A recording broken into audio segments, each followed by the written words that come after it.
খেলাফত এটার সংজ্ঞা হলো যিনি উপযুক্ত তিনি দায়িত্ব পালন করবেন, কিন্তু তিনি চলে যাওয়ার পরে তার সন্তান, তার ছেলে, তার মেয়ে, পরিবারতন্ত্র, এটার নাম খেলাফত নয়।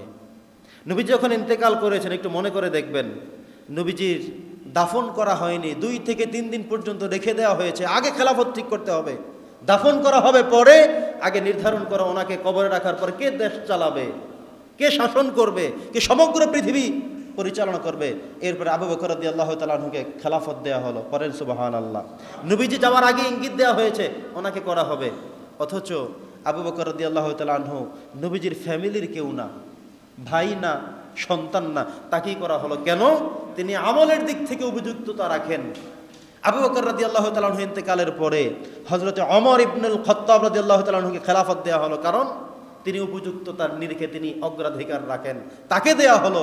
এমন করা হয়নি যে আবু বকরের সন্তান তাকে দেওয়া হবে না, এখানে পরিবারতন্ত্র চলবে না, এখানে এমনভাবে চালাতে হবে, এমনভাবে এটা নিরীক্ষা করতে হবে যেন পরিবারতন্ত্রের হিসাবটা নয়, বরং যিনি উপযুক্ত তিনি যে কেউ হতে পারেন, তিনি দায়িত্ব গ্রহণ করবেন। সুবহানাল্লাহ। এটা হলো খেলাফতের সিস্টেম। খেলাফতের আলোচ্য বিষয়ের মূল মধ্য বিষয় হলো এটা। ওমর রাদিয়াল্লাহু তাআলা আনহু ইন্তেকাল করার পরে ওসমান রাদিয়াল্লাহু খেলাফত গ্রহণ করেছেন, ওনার পরে আলী রাদিয়াল্লাহু খেলাফত করেছেন, তারপরে ওমর ইবনে আব্দুল আজিজ খেলাফত গ্রহণ করেছেন। এভাবে খেলাফতের বিস্তৃতি, কিন্তু বাবা হয়েছে, সন্তান হয়েছে, এই ধারাবাহিকতায় নয়।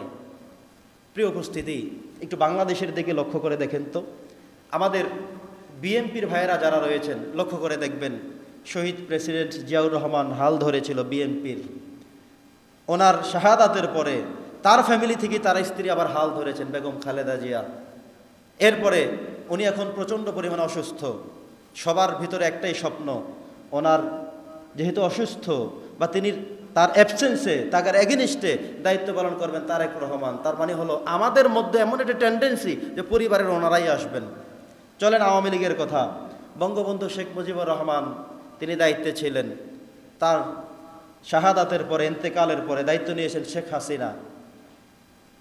এরপরে তার পরবর্তীতে দায়িত্ব নেবেন, আমরা সবাই চিন্তা করে রেখেছি, বাস্তবতা এটাই দেখবেন, মানে এভাবেই মূলত তাদের ধারাবাহিকতা, যে তারপরে তার ছেলে জয় হাল ধরবে, তার পরবর্তী জেনারেশন, এই চিন্তা টেন্ডেন্সি, এটাই হলো আমাদের দেশের গণতন্ত্রের সিস্টেম।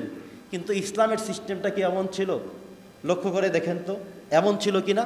নবী করিম সাল্লাল্লাহু আলাইহি ওয়াসাল্লাম ইন্তেকাল করার পরে ওসিয়ত করেননি তার ফ্যামিলির কারো কথা।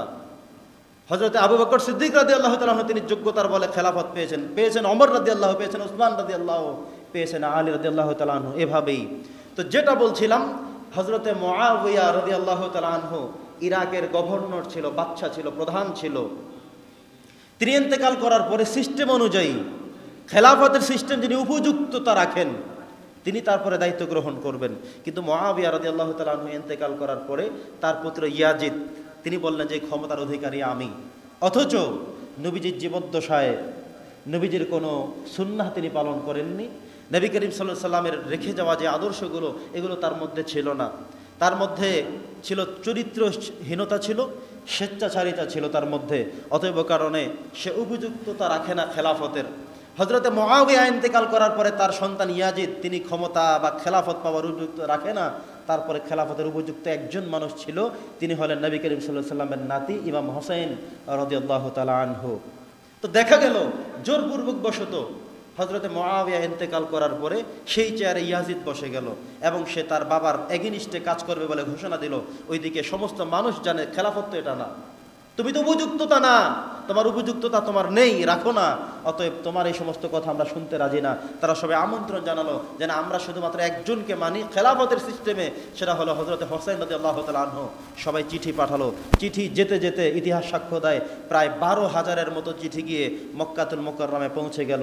তাকে ইনভাইট করা হলো, আমন্ত্রণ করা হলো, আসুন আপনি ক্ষমতা গ্রহণ করুন। কারণ ইয়াজিদ যেভাবে তার কর্মকাণ্ড শুরু করে দিয়েছে, এই দেশকে সে আর স্বাভাবিকভাবে রাখবে না, সব অন্যায় এবং অসৎ কাজ দিয়ে সব ভরে ফেলেছে।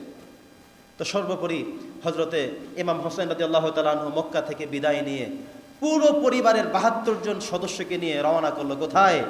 ইরাকের। ইমাম হোসেন রাদিয়াল্লাহু তাআলা আনহু বললেন, এটাই আমার নানাজান বলে গিয়েছেন যে এমন একটি স্থানে আমরা আবর্তিত হব, আমাদের আর কিচ্ছু করার নাই, সম্ভবত আমরা ফ্যামিলি সহ এখানেই সত্য মিথ্যার লড়াইয়ে আমাদেরকে জীবন দিতে হবে, এটাই হয়তো আমাদের শেষ গন্তব্য, এরপরে হয়তো আমাদের যাওয়ার আর সুযোগ নেই।